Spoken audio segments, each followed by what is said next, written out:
So I have with me a North Carolina, South Carolina real estate professional. He's a broker. And we're going to kind of get into the mindset of what it takes to run a real estate empire. I'm just kidding, Maurice. Mr. Maurice, what's up, buddy? High five.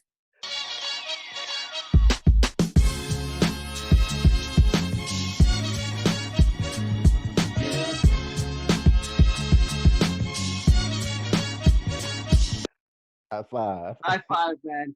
Mr. Maurice, I love the last name, Mr. Price. I mean, that's a gift, don't you think? Yeah, I like the way it flows. My parents did good with naming me. Absolutely, Maurice Price. Absolutely. Name your price, Maurice. Yeah.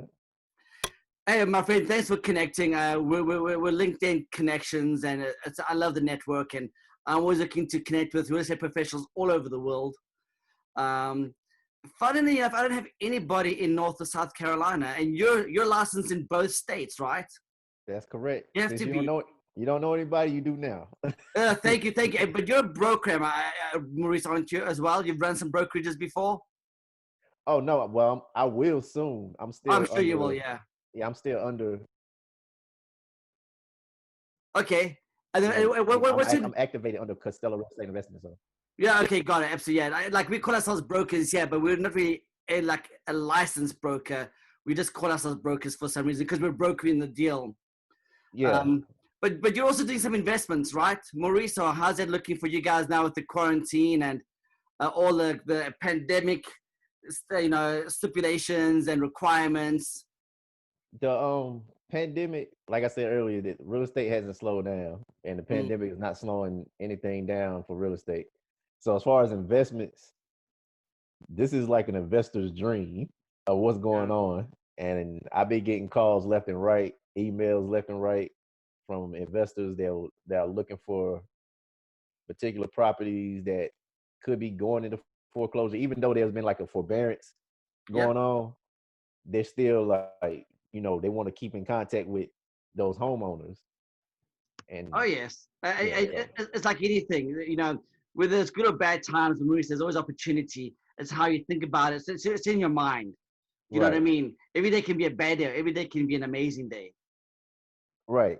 So I just take it in stride and everything. I try to keep my clients calm, like the original, not the original, the first time home buyers and Yeah. people that's just looking for places to live. I try to keep them calm, but the investors, oh, they just ready to go. Well, I mean, They you're just in a ready good to place. go. You're in LA, it's super competitive, and prices are really high. You know, I hear. yeah, in LA, yeah. So it's kind of almost every time, Maurice, I get like a buyer that wants to buy like $1 million home.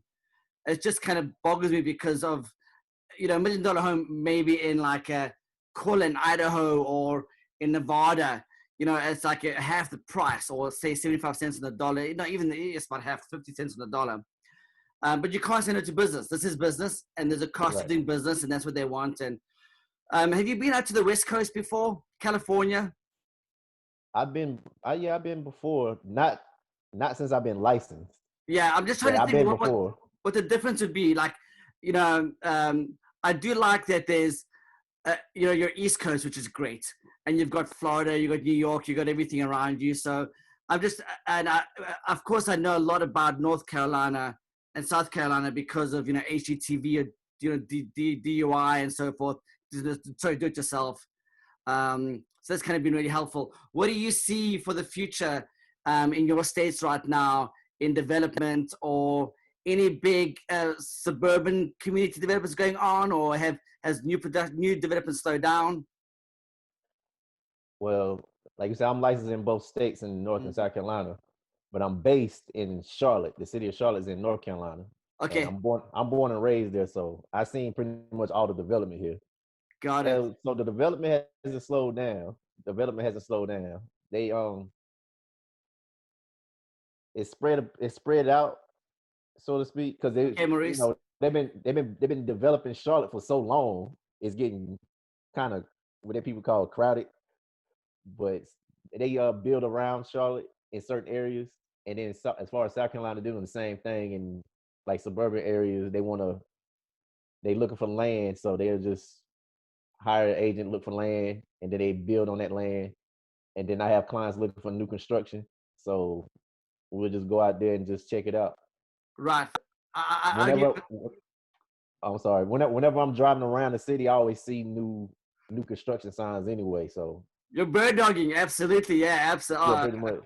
absolutely. I know that our new construction homes here in Southern California, Maurice, price is actually dropping now, which is kind of it's a good thing because now the clients that can buy new construction homes, turnkey homes, they're not getting a good price because it's still expensive, but they're getting a better price than what it was 6 months ago. Yeah, So, it's the same here. The yeah. same here. Because the longest it sit, then they'll just drop the price a little bit. Yeah, absolutely. And now that I'm in development myself, what I have learned is that it's the last 2 or 3 homes that you actually lose money on. So the first, let's say the first, like if you have a 12 home development, the first 9 homes will make a lot of money on, but the last 2 or 3, it's kind of that's the last leg. They actually don't make money or they lose money. So I think because of the pandemic, elections coming up, the stock market's kind of, very interesting and so forth, that new home developers are being cautious. They're not being too aggressive on where they're going with their future developments and pricing. Well, they say you wanna see where real estate is going, pay attention to the stock market. That's what I was told. That's what I was told. So, and I see it's going up and down so much.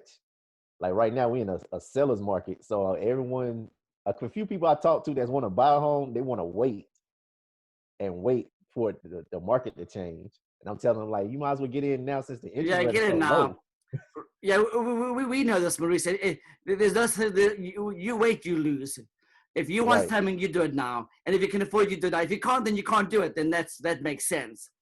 But if you can buy now, because Maurice, the money's not going to lose value. It's not going to lose. It's going to raise in value. And it's interesting that I want a deal kind of scenario, Maurice. There's no such thing as deals unless you're an investor buying a home that needs a serious remodel or, taken down to the studs and rebuilt. You know what I mean? But then again, your risk is very high. Right. You need a lot of money to invest. So it's interesting, that kind of mentality. I think that people think that, let me get a deal. A deal is maybe there's a pay for request or something to that effect, Maurice. You get some money back, but you just have to spend that money. The home is sold at the price you want to pay for it, and what the market dictates is going to be, right? Right. You have to listen to the market. That's why I tell certain people, especially when you dealing with FSBOs, they want to sell their property at the price they want. So I'm like, okay, but you have to listen to the market, because if you're in the area where the houses is not even over 280, everything is maybe 280 and under, and you want to sell yours for 450, your property gonna sit for a long time, because Maurice, those buyers are getting very clever. Plus, some of those buyers coming in with agents who are doing CMAs, and they listen to the market. They're checking out the market value, the appraisal, and the assets value, everything. So you're not gonna get exactly what you want. You just gotta, you gotta be able to compromise. What I call compromise, but it's all about how you negotiate. But you're not gonna pay for a property that's overpriced. Yeah, exactly. And Maurice, if you want to dream, you can't discount your dream. If you want to get what you want to get, you're gonna have to pay for what you want to get. And what I mean by that is, especially with FSBOs, I was there a couple of years ago. Client wanted to sell for $1 million, and I'm like, so of course I have to give evidence, right? So pull the comps, and I go show them. I said 825 is what you'll sell this home for. Right. So hold on. Let me go backtrack. Before that, they were for sale by owner. So they tried for a couple of months, nothing. Just, Maurice, people know when you're overcharging. This is an intellectual world with you got technology in the palm of your hands. Right. You'll get, you'll ask agents advice and so forth if their home is worth that. And even buyers agents are not going to take their client to an overpriced home. That's just silly. Right. Maybe give them an idea, but really there's no point, because they're gonna be wasting the agent's time, the buyer's time, and the seller's time. Anyway, we closed that. So then they brought me aboard. We still kept it at 999. And I said, but after 30 days, if the home's still on the market, you have to listen to me because I've got the evidence to the comps. I'll tell you what it is, but lower the price. I forget the exact time frame. I want to say it was like 2 months or 2.5 months. We sold, closed, all cash offer, 824. All cash? Oh So wow. all cash. So I told him the homes were worth 825. We closed at 824, and that was a for sale by owner. Was that $1,000 discount? Yeah, absolutely. No, Maurice, we're professionals. That's what we do. Right. Yeah, I'm not a mechanic. I don't know how to. Of course, I can change my oil, but I'm not the kind of guy that if my engine's making a clanking sound, try and cut corners because I can fix it myself. No, Maurice, I take it to a mechanic and he charges me fair market value. I'm happy. Everyone's happy. I got a car that lasts me another couple of years. Right. Maurice, what do you think is different between? Well, of course, is your weather. Um, and is there a big vacation rental or vacation second home uh, uh, industry in North Carolina? Yeah, along the coast, near the Okay. Oh beaches yeah, and yeah, yeah, everything. yeah. Yeah. Absolutely. Yeah, yeah. Absolutely. It's the same way in South Carolina too. Anything along the coast where the beach is, that's the vacation spot. Got it. So they'll actually like even though they live in the state, they'll actually have a vacation home like a couple hours away by the beach. Right. Now, Okay. unless you have a home near the mountains here in North Carolina, now that's a good vacation spot too. Here in North Yes. Carolina, Yes. a lot of people they either go to the coast for the beach or they'll go in the mountains. Just to have a Right. little quiet time, a little bit away from everyone, away from the city. That makes sense because here we go to the mountains a lot to get away. We don't own a place just yet, but we have friends who actually own cottages up there because the beach you can just drive to the beach for the day and Right. enjoy it. But the mountain, that's when you want to switch off. So you want to be there for a couple of days, not just for the afternoon or for the day. So Right.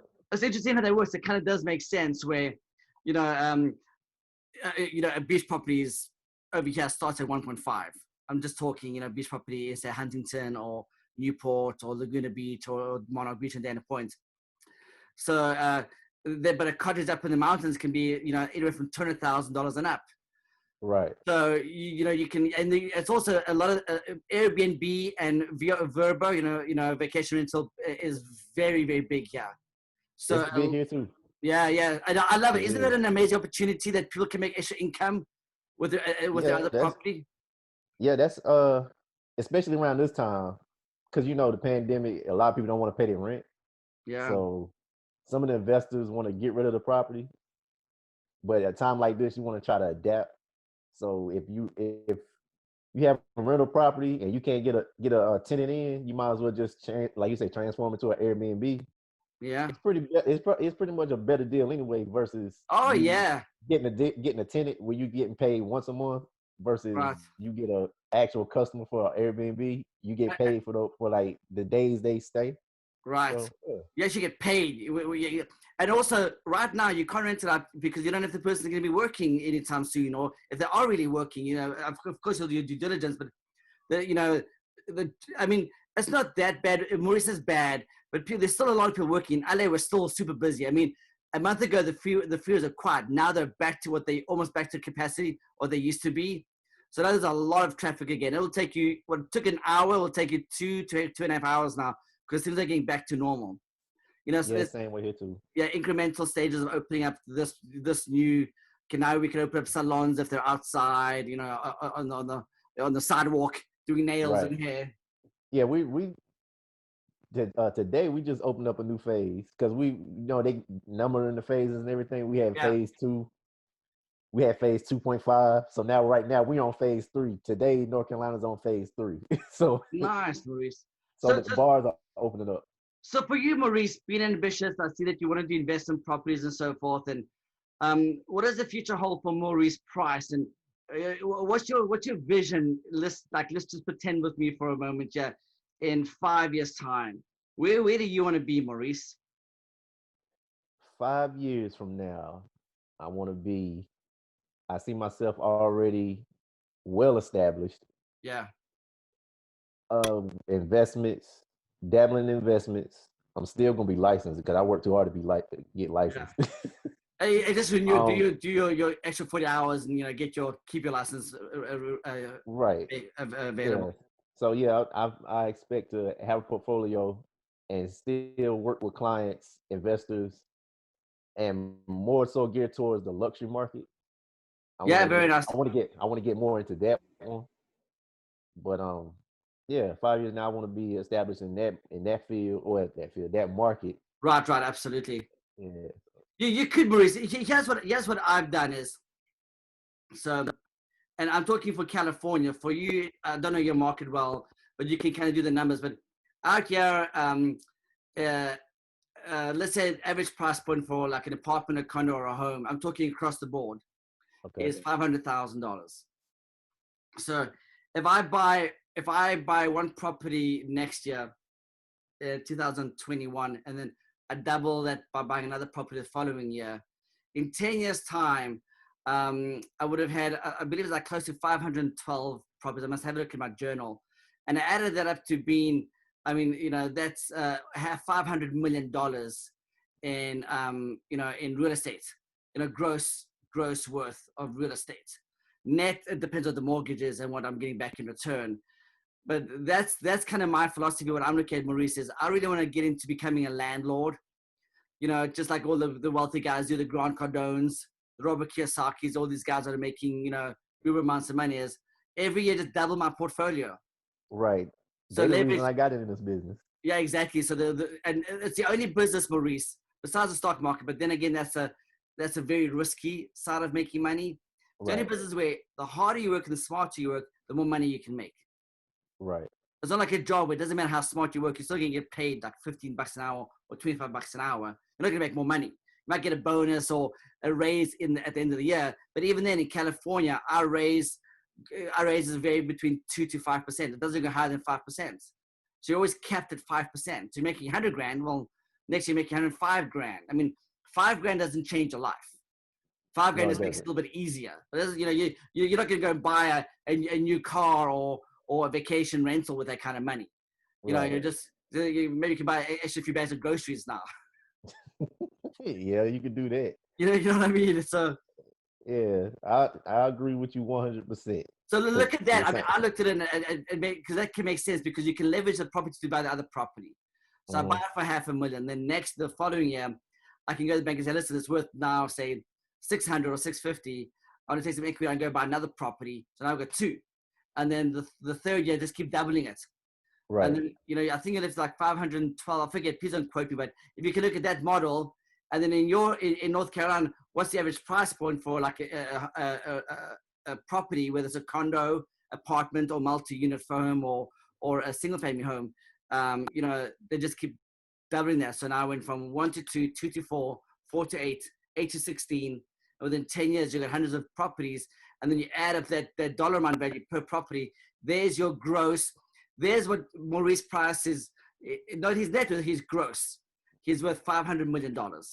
Right. Well, Um, I know for a fact condos here in Charlotte, North Carolina, they're all uptown. A majority of them are uptown or near the colleges we have here. So that's the good. price That's will, good. yeah. So the price will vary. Yeah. The closer you stay uptown, you're gonna pay. They see the average rent would be maybe 3,000, 2 to 3,000. Yeah. But but the average rent in total is way less than that. But we Right. talking about Exactly. The condos. We mortgage. talking Yeah. about Exactly. condos. Yeah. Yeah. Yeah. The mortgage. Yeah. And then Yeah. So and then they're also students. It's really not their money. They're just borrowing the money to give it to you. They have to pay it back later unless they got a job and they're doing, they're a bunch of roommates. But college communities are really good to have rentals as well. You're almost oh yeah, guaranteed. we have a lot of them around here too. Nice, The Maurice. like the two main colleges we have here, they have a lot of property around them. Right. So Because a single family home is maintenance with a garden and so forth. And, the homeowner's not going to do that because it's not their property unless they want to go out and mow the lawn on the weekend. But right, condos and apartments are great. And then multi-units, of course. If you can get a multi-unit in North Carolina, man, let's say you buy a fourplex, the next year you go buy another fourplex, now you got 8 units. You know what I mean? right, So now you're 4x in your return on investment over 10 years. And the reason I put 10 years, Maurice, is because every 10 years there's cycles, there's shifts in our real estate industry. Right. You know, so now we're going into, next is going to be a buyer's market. It won't be a seller's market. It'll be a buyer's market next year. You know? Yeah, that's what I'm predicting myself. I'm predicting it's gonna Yeah. be a buyer's market. That's why I said earlier, a lot of people want to wait.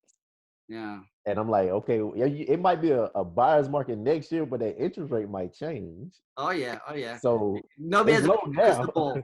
Yeah. Yeah, it's like real low now, but Nice. as soon as it turns to a buyer's market, it might, go back up. Nice. And what brokerage are you with, Maurice? Costello Real Estate Investments. They're Okay. they're based in we have 3 offices, 2 in North Carolina and 1 in South Carolina, Fort Mill, South Carolina. Very nice. But while I'm with them, I'm learning there's other brokers in different cities or in different states under that name. Because I found one on LinkedIn, they in Florida. How classic. So I was like, oh, okay. Yeah. How interesting. But also for yourself, you're learning investing. To me, that's the only way to create wealth. You're not gonna create wealth Maurice, being a for sale person. I love selling Right. homes. I'm not gonna say no to a $15,000 or $30,000 commission check. That's just silly. But you're not going to create like massive wealth. You're not going to create leave a long-term legacy, for who your children and whomever you want to, like Levi Strauss left it to his 4 nephews. You know what I mean? Right. He didn't have any kids of his own, but look what Levi Strauss left behind. He built something, he owned it, and 100 years later, it's still around. Mm-hmm. So that's kind of my vision. Is I don't want to have my kids. Rockefeller set up an insurance fund for the Rockefeller family that today, 50 years later, it's supporting 200 individuals. Right. And the all fund, under his name. Yeah. So Rockefeller, at that time we started the fund, he had $1.5 billion money in the fund. Today, so 50 years later, the fund's at $10 billion. Right. So he was smart enough to leave behind a hedge fund with compound interest and so forth, that he's going to be supporting his generational Rockefeller family for the next 1,000 generations. That should be the ultimate goal. That to me is smart. That to me that's the right way to go. Right. And even Getty and Rockefeller, all of these guys, they'll say the first thing you have to own your business. Now, I don't really want to own a brokerage because I don't want to have the liability of other people, managing them, holding their hands and looking at their contracts, and they're negotiating things on my license that I don't know what they're doing. I don't have a brokerage. I don't have a brokerage license. But when it comes to real estate, that's an asset. There's value there that appreciates over a day, a week, a month, a year, 10 years, 30 years, 50 years. Yeah, that's why I went ahead and got my license. Yeah. So I can dabble into that. Because before I got licensed and I was learning about investing, I was doing what you call wholesaling. Yeah, I know wholesaling very well. I've done it before. Yeah. So I was doing that. And I was, doing what they call like bird dog and driving for dollars. I was doing that. God, very nice. Hey, so you got some battleground. You got some wounds there from the battlefield, buddy. Out on the streets, Maurice. Yeah. And while I was doing that, while I was doing all that, I was studying for my license. Yeah. Oh, well done, man. I commend you for that. Well done. Yeah, and then like I said, I went to a Rich Dad Poor Dad seminar, and that pretty much made my mind up. Like, yeah, I definitely got to get my license, because it's not necessarily me trying to be a realtor, so to speak. It's just me understanding money more. And if I'm gonna be an investor, I might as well get licensed so I can, so to speak, be an inside person. Right, exactly. So I can throw and pull whatever's on the MLS. Well, look at it this way, Maurice. You were in school most of your childhood till you go close to 20s. You know what I mean? When you came out, Maurice, you weren't taught how to manage money. You weren't taught how to invest. You weren't taught how to buy real estate or build multi-unit and create a rental income or become a landlord. Honestly, Maurice, when you left high school, you could go get a job flipping burgers for $15 an hour. Yeah, you can go get a job. The high school kids, can go work at In-N-Out for $15 an hour flipping burgers. You know what I Right. mean?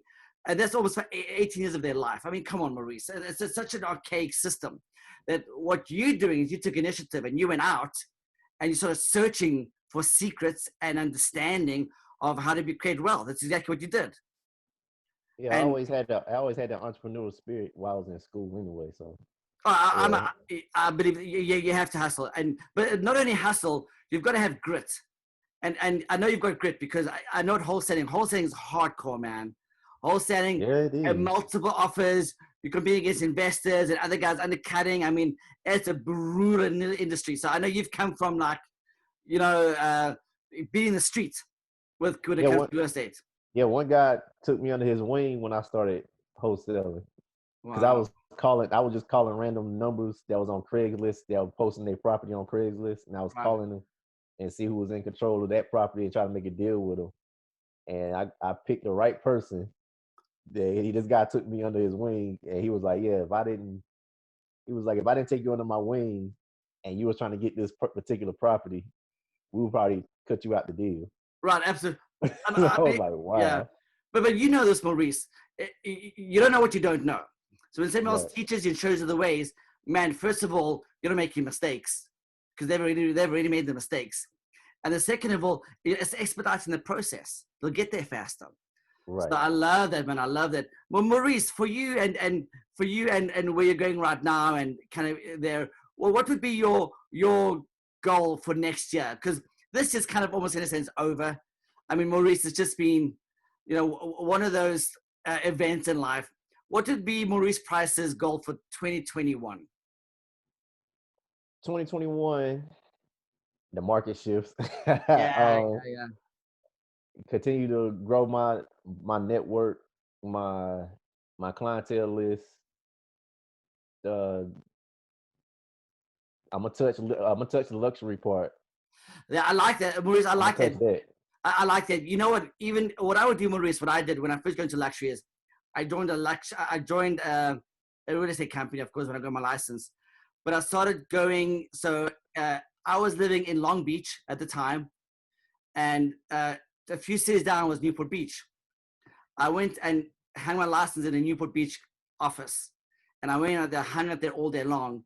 And then when they had broken preview, I'd go on the caravans to all these nice homes. So I got to meet all the top agents, had all the listings in the area. I got to speak to them. I got to look at these beautiful homes, ask questions, learn about the expensive faucets and the marble on the walls, whatever it may be. And within 6 months, I was in luxury. I sold my first home for $3.1 million. I didn't sell it. I had a buyer, a hedge Mhm. fund guy, an investor buy it for, I was selling for 3.1. It eventually closed at $2.7 million. That's pretty good. So for you, just go and hang out in this area. Just go hang out there so they get to know you. You're hard to forget, Maurice. I was told. Yeah, I was told. there's some strength about you and some character and charisma, and you have a calm, collective posture about you. I would go when this book is like I don't know where you are right now, but if let's say the next city over the future is the luxury division, when they broke a preview, just go over and go over to the breakfast there, get the book and just drive around afterwards and get to know the neighbor in the homes, because you start to attract that kind of clientele and that kind of energy because you're in it. Yeah, I've done that already. Drove around areas here in Charlotte. Yeah. The luxury areas in Charlotte. We have a town called Valentine, and Okay. that's a very nice area. And Beautiful. I drove there plenty of times, just to check out the price points. I did my own comps on certain things to see what's what. There you go. So Very nice. yeah, I'm gonna definitely touch that area. So far as next year, I'm gonna touch luxury. I'm gonna have a few other properties under my belt as far as investing because I see too much out here that's Right.